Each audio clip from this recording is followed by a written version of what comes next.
Sisimula na ang asset recovery o pagbawi sa mga nawalang pondo at ibang ari-arian kaugnay ng anomalyang mga flood control projects. Ito raw ang kailangan bukod sa pagpapakulong sa mga responsableng individual. At para nga sa ibang detalye, live nasa linya ng telepono si Gerard de la Peña. Gerard, ano bang latest dyan?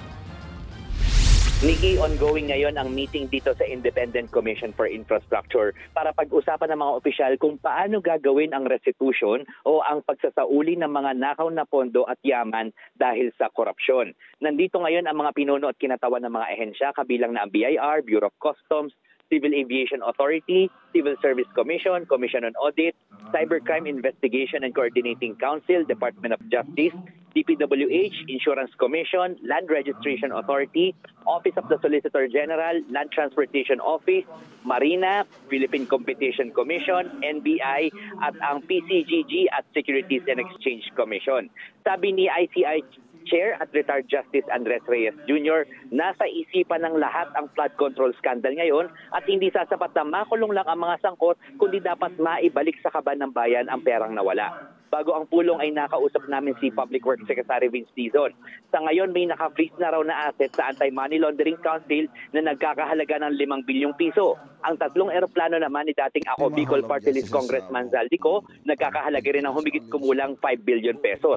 2 kaso pa lang ito at marami pa ang mga sangkot kaya marami pang dapat maibalik sa kaban ng bayan.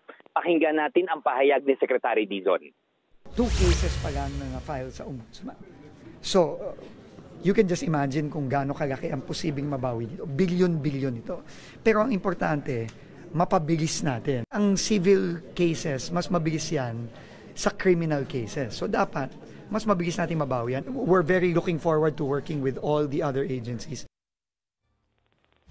Nikki, nagkausap na rin daw sila Secretary Dizon at si Ombudsman Boying Remulla kung saan titingnan ang mga dokumento na nagpapakita ng ugnayan ng mga diskaya sa CLPG Corporation na pag-aari ng pamilya ni Senator Bongo. Itutuloy pa rin daw ni Dizon ang pag-iimbestiga sa kaugnayan ni Senator Go sa mga maanumalyang proyekto kahit pa nagkatrabaho sila noong administrasyon ni dating Pangulong Rodrigo Duterte. Nikki.